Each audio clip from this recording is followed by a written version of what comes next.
Hi everyone, this is Krishna Vandanapu, a Power Apps super user. Welcome to my channel. Today I am going to walk you through about exception or error handling in Power Apps. As part of our practice, let's look at the business case first. Most of the times, maker implement the app, but the user will end up looking at errors while they are using the app. In technical words, we call them as runtime exceptions. Maker has to handle these exceptions in many areas. Few of them I want to cover today are submit form, patch the data to data source, and while reading the data from data source. Let me show you all the ways how we can handle. The first approach I want to cover is submit form approach. I have added a data source, SharePoint list data source, and now I want to add a form on my screen. I'm adding an edit screen, and as we all know, first thing first, display mode of the form, I'm changing it to new form because I want to submit a new item. I'm associating my form with my data source. Just for the ease of you, I'm just changing this color. And now I'm going to add a button. On this button, I'm going to say submit form of form 2. Now, what are the possible exceptions is when I submit the form, the data source will expect the mandatory fields to be filled in. If there are no values for the mandatory fields, it will come back and throw a exception with the default error message. Let's see what it is. When I click on submit button, I got an error as an entity is required or has an invalid value. Please correct and try again. This is out of the box error message. Most of the times it is not clear to the end user. Now I want to provide my own error message. How I can do that is form has a out of the box exception handling which is called on failure. Now on failure I'm going to write as please provide all the mandatory fields, and I'll say error and I'll say 1 second I wanted to show my error message. Now I have also added one refresh icon. At the time of refresh I want to reset my form. Let me do that, and now I click on that. Now if you see, I can see my custom error message as provide all the mandatory fields. This is one way to handle that. Now at times user says that this is annoying, I don't want my submit button to be enabled until unless all my mandatory fields are filled in on the form. How I can achieve that is on the button display mode, I'm going to write as if form2 dot valid. What it will do is it will give me the value valid only if all the mandatory fields are filled in. If it is not, it will give the value as false. If the value is true, I will say edit mode. If not, I will say display mode as disabled. As soon as I write the formula, the button got disabled. Test. You see that since that I have provided my mandatory value on the form, the button got activated. If I delete that, automatically the button is getting disabled. So this is another way to handle exceptions for the form. These are the two best ways to ensure that end user won't see the runtime exceptions for the form. I repeat, the first way is to ensure that provide the custom error message on failure, and the other way is on the button where you are submitting the form, ensure that the button is enabled only if the form is valid. These are the two best ways to ensure that user will not end up looking at the out of the box error messages. Let us look at the second approach. Let me duplicate this screen. And now, I'm going to rename the screen as patch, and also the button patch. And now intentionally I'm deleting my mandatory field as part of the form because end user don't need to provide title, so I leave this form as it is. Now as part of my patch function, I'm going to say patch my data source, defaults, data source, followed by, I started providing my first name as that data code dot text, and so on and so forth, taking the time into accountability. So assume that first step, I have added only first name to my data source. And let me take out the default mode of this formula. And I want this to be edited all the time. When I run this application, what happens is, look what happens. I'm providing first name, last name, and age 35. As when I submit patch, I don't see any error. As well, I don't even see my data back in my data source, because when I look at it, it gave me an error stating that title is required, but this will be visible to only the maker. The end user will never be able to see that title is mandatory. The form doesn't have title field, so my data did not get submitted. How do I show this error message interactively to end user is by replacing that formula with this. If I do this, what I'm doing is patch will always return. If it is success, it will return a record set. Definitely that record set will have an ID.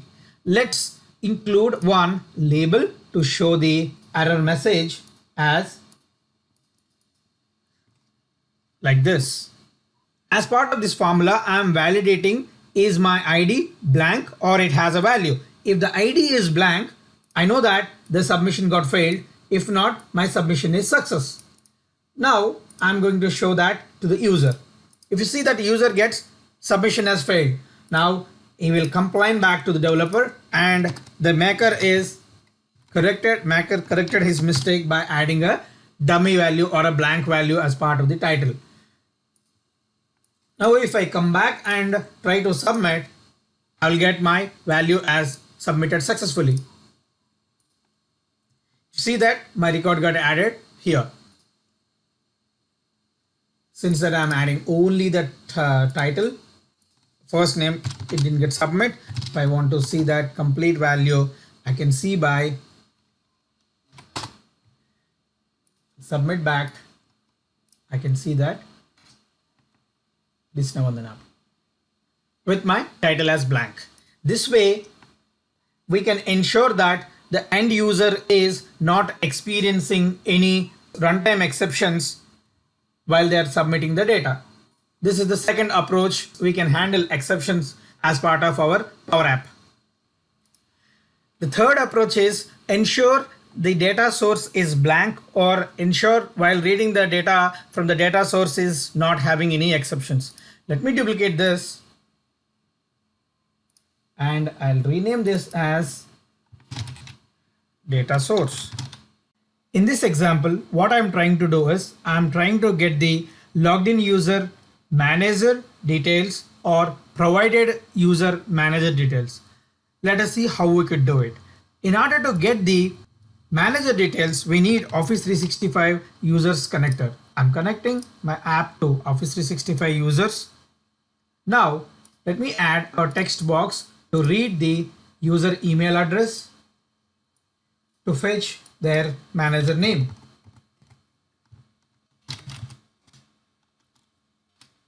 And I'm going to add a button to get the manager name from Azure Active Directory.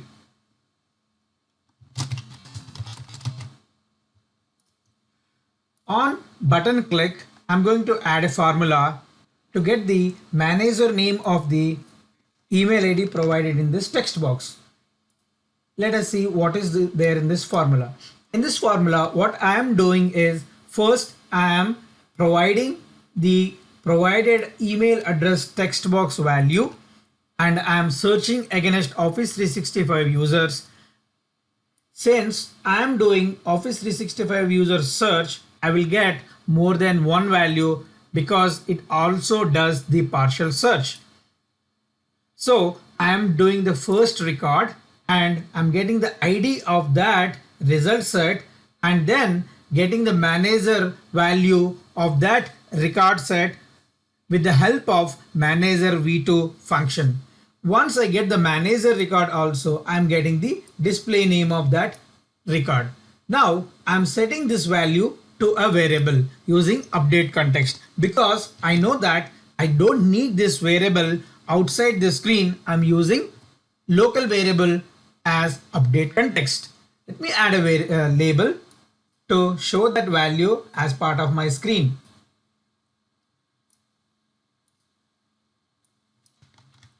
Okay, now I have added the label also to show the result value. Let me execute and see how it behaves.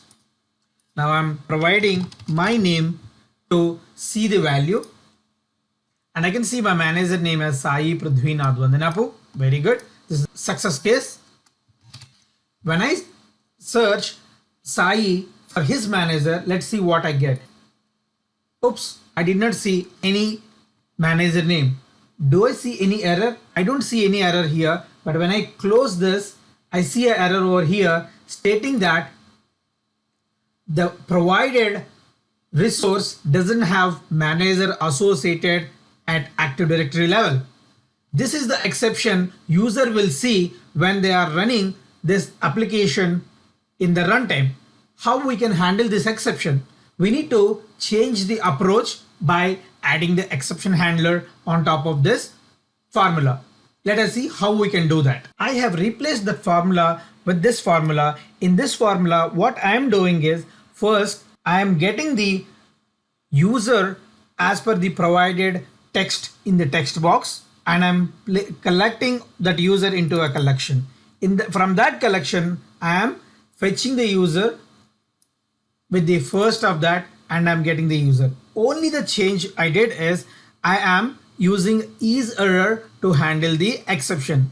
When this isError comes in picture, it handles if there is any error as part of the query from Active Directory. If there is any error, it will set the variable error message flag to true. If there is no error, it will set the variable error message flag to false. Along with that, what I also want to do is I want to set my manager name as var mgr name with this value dot display name. Okay, this is for the success case. I'm sorry about that. If the value is, if there is no error, that is when we will get it. If not, I will say that there is no manager for the selected user. Now we have already set the variable name to the label to show the resultant manager name on the label. Now let us see how it will behave. Now I got the manager name. Now I got the, oops, I have a long text. And if you see now here, I see the error message as there is no manager for the selected user. And if I close the application, I don't see any error as part of my code. This is the way we can handle the exception while we are reading the manager name of the logged in user or provided user. These are the three ways we can handle exceptions in Power Apps. If you see this video is useful and you like the video, like and subscribe to my channel so you will get future videos notified. I have also provided the GitHub link to download the source of this solution. If you want to be in connect with me, follow me on Twitter. I'm highly available on Twitter. I can reply immediately. And this is my GitHub link to download the source. Thank you. Have a nice day.